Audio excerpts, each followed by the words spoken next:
খুশি হয়ে চলো, এসে দেখো তোমার রব তোমার জন্য খুশি হয়ে অপেক্ষা করছেন।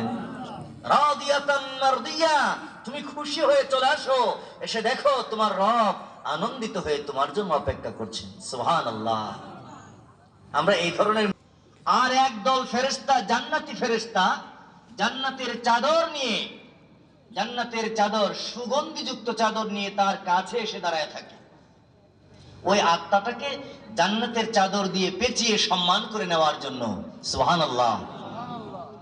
নবীজি বলেন, মালাকুল মাউত এসে সালাম দিল এবং তাকে ডাক দিয়ে বলল, চলো রবের কাছে যাবে, তোমার সময় হয়েছে।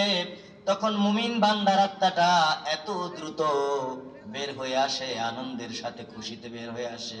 আল্লাহর রাসূল বলেন, একটা কলসি যদি পানি দিয়ে ভরা হয় এবং ওই কলসিটাকে যদি কাত করে দেয়া হয়, কলসির ভেতর থেকে যেমন করে পানি বের হয়ে আসে, মুমিন বান্দা বান্দির আত্মাটা ঠিক তেমনি ভাবে বের হয়ে এসে মালাকুল মাউতের হাতে চলে আসে।